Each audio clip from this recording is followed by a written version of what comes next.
ಅಧ್ವಾ TV ಎಲ್ಲ ನನ್ನ ಪ್ರೀತಿಯ ವೀಕ್ಷಕರಿಗೂ ಕೂಡ ಭಾರತದ ಸಂವಿಧಾನಕ್ಕೆ ಕುರಾನ್ ಪೂರಕವೋ ಅಥವಾ ಮಾರಕವೋ ಅನ್ನೋ ಈ ಕಾರ್ಯಕ್ರಮಕ್ಕೆ ಎಲ್ಲರನ್ನೂ ಕೂಡ ನಾನು ತುಂಬು ಹೃದಯದಿಂದ ಸ್ವಾಗತಿಸ್ತಾ ಇದ್ದೀನಿ. ನೀವೆಲ್ಲರೂ ಕೂಡ ಇದನ್ನು ಬಹಳ ಗಂಭೀರವಾಗಿ ಪರಿಗಣಿಸಬೇಕು, ಆದಷ್ಟು ಹೆಚ್ಚಿನ ಜನರಿಗೆ ಈ ವಿಚಾರವನ್ನು ತಲುಪಿಸಬೇಕು ಅಂತೇಳಿ ನಾನು ನಿಮ್ಮಲ್ಲಿ ಕೇಳಿಕೊಳ್ತಾ ಇದ್ದೀನಿ.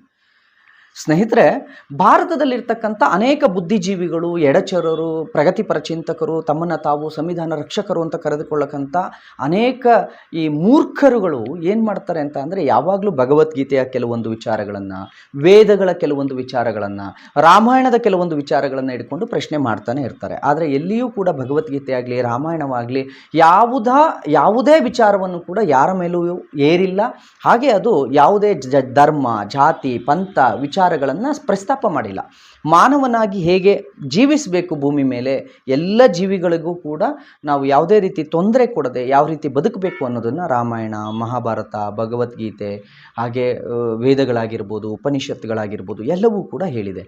ಆದರೆ ಇದೇ ಭಾರತದಲ್ಲಿರ್ತಕ್ಕಂಥ ಮುಸಲ್ಮಾನರು ಬಹಳ ಗರ್ವದಿಂದ ಮತ್ತು ಗಟ್ಟಿಯಾಗಿ ಹೇಳ್ಕೊಳ್ತಾರೆ, ನಾವು ಸಂವಿಧಾನಕ್ಕಿಂತ ನಮಗೆ ಕುರಾನೇ ಮೊದಲು, ಕುರಾನೇ ಮುಖ್ಯ ಅಂತ. ಅಂತಹ ಕುರಾನ್ನಲ್ಲಿ ಏನಿದೆ? ನಿತ್ಯ ಅವರು ಪಠಿಸುವಂತಹ ಕುರಾನ್ನಲ್ಲಿ ಏನಿದೆ? ಇದು ಭಾರತದ ಸಂವಿಧಾನಕ್ಕೆ ಪೂರಕವಾಗಿದೆಯೋ ಅಥವಾ ಮಾರಕವಾಗಿದೆಯೋ ಅನ್ನೋದನ್ನು ಈ ಪ್ರಗತಿಪರ ಬುದ್ಧಿಜೀವಿಗಳಾಗಲಿ, ಚಿಂತಕರಾಗಲಿ, ಎಡಚರರಾಗಲಿ ಅಷ್ಟೇ ಇಲ್ಲ, ಕೆಲವು ಕಾವಿಧಾರಿಗಳಾದಂಥ ಈ ನಿಜಗುಣಾನಂದ ಅನ್ನೋ ವ್ಯಕ್ತಿಗಳೇನಿದ್ದಾರೆ, ಅವರನ್ನು ಸ್ವಾಮಿ ಅಂತ ನಾನು ಕರೀಲಿಕ್ಕೆ ಹೋಗೋದೇ ಇಲ್ಲ. ನನಗೆ ಅದರಲ್ಲಿ ನಿಜವಾಗ್ಲೂ ಅವರು ಸನ್ಯಾಸತ್ವಕ್ಕೆ ಅಥವಾ ಸ್ವಾಮೀಜಿ ಆಗಲಿಕ್ಕೆ ಯಾವ ಅರ್ಹತೆಯನ್ನು, ಯೋಗ್ಯತೆಯನ್ನು ಕೂಡ ನಿಜಗುಣಾನಂದ ಅವರು ಹೊಂದಿಲ್ಲ. ಹಾಗಾಗಿ ನಾನು ಅವ್ರ ಬಗ್ಗೆ ಸ್ವಾಮೀಜಿ ಅನ್ನೋ ಗೌರವವನ್ನು ನಾನು ಯಾವತ್ತೂ ಕೂಡ ಇಟ್ಕೊಳ್ಳೋದಿಲ್ಲ. ಆ ವ್ಯಕ್ತಿ ಹೇಳ್ತಾರೆ, ಇಸ್ಲಾಂ ಶಾಂತಿಯುತವಾದಂಥದ್ದು, ಇಸ್ಲಾಂ ಸೌಹಾರ್ದಯುತವಾದದ್ದು ಅಂತ. ಹಾಗಾದರೆ ಆ ಇಸ್ಲಾಂನ ಕುರಾನ್ ಏನು ಹೇಳುತ್ತೆ ಅನ್ನೋದನ್ನು ಯಾರಾದರೂ ಗಮನ ಹರಿಸಿ ಓದಿ ತಿಳ್ಕೊಂಡಿದ್ದಾರಾ? ಖಂಡಿತ ಇಲ್ಲ. ಈ ಮೂಗರಂತೆ ಅಂತ ಕತ್ತಳ್ಳಾಡಿಸೋದು ಬಿಟ್ಟರೆ, ಅವ್ರುಗಳು ಹೇಳಿದ್ದನ್ನ ಸರಿ ಅಂತ ಒಪ್ಪಿಕೊಳ್ಳೋದು ಬಿಟ್ಟರೆ ಸತ್ಯ ಅನ್ವೇಷಣೆಯನ್ನು ಯಾರೂ ಮಾಡೋದಿಲ್ಲ.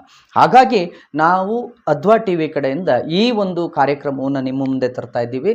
ಕಾರ್ಯಕ್ರಮ ಏನು ಅಂತ ಅಂದರೆ, ಕುರಾನ್ ಭಾರತದ ಸಂವಿಧಾನಕ್ಕೆ, ಬಾಬಾ ಸಾಹೇಬ್ ಅಂಬೇಡ್ಕರ್ ಅವರು ಬರೆದ ಸಂವಿಧಾನಕ್ಕೆ ಕುರಾನ್ ಪೂರಕವಾಗಿದೆಯೋ ಅಥವಾ ಮಾರಕವಾಗಿದೆಯೋ ಅನ್ನೋ ಒಂದು ಈ ಚರ್ಚೆಯನ್ನು ನಾವು ಮಾಡ್ತಾ ಹೋಗ್ತೀವಿ. ನಿತ್ಯ ಕೂಡ ಒಂದೊಂದೇ ವಿಚಾರಗಳನ್ನು ನಿಮಗೆ ತಿಳಿಸ್ತಾ ಹೋಗ್ತೀವಿ. ದಯವಿಟ್ಟು ಈ ಕಾರ್ಯಕ್ರಮಕ್ಕೆ ನಿಮ್ಮೆಲ್ಲರ ಬೆಂಬಲವಿರಲಿ. ಸ್ನೇಹಿತರೆ, ಬನ್ನಿ, ಇವತ್ತು ನಾನು ಮೊದಲನೇದಾಗಿ ನಿಮಗೆ ಹೇಳಲಿಕ್ಕೆ ಇಷ್ಟಪಡ್ತೀನಿ.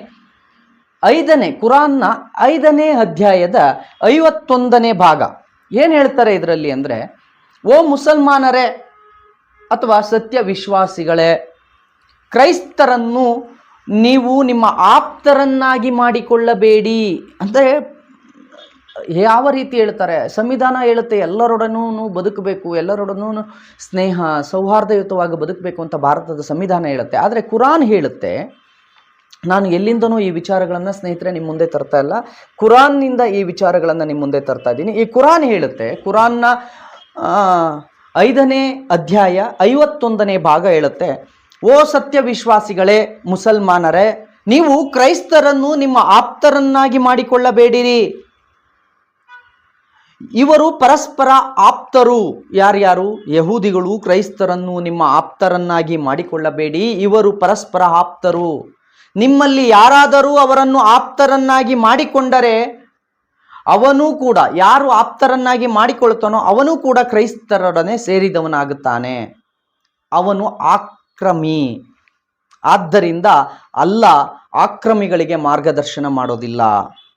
ಅಂದರೆ ಸ್ನೇಹಿತರೆ, ಅರ್ಥ ಮಾಡ್ಕೊಳ್ಳಿ, ಯಾವುದನ್ನು ಸೌಹಾರ್ದತೆ ಅಂತೀವೋ, ಯಾವುದನ್ನು ಸಂವಿಧಾನ ನಮಗೆ ಶಾಂತಿ ಸಹಬಾಳ್ವೆ ಅಂತ ಹೇಳಿಕೊಡುತ್ತೋ ಅದಕ್ಕೆ ವಿರುದ್ಧವಾಗಿ ಇದು ಈ ಮಾತೇನಿದೆ, ಓ ಸತ್ಯ ವಿಶ್ವಾಸಿಗಳೇ, ನೀವು ಯಹೂದಿಯರನ್ನು ಕ್ರೈಸ್ತರನ್ನು ನಿಮ್ಮ ಆಪ್ತರನ್ನಾಗಿ, ಸ್ನೇಹಿತರನ್ನಾಗಿ ಮಾಡ್ಕೋಬೇಡಿ ಅಂತ ಹೇಳುತ್ತಲ್ಲ, ಇದು ಶಾಂತಿಯ ಬೋಧನೆಯ?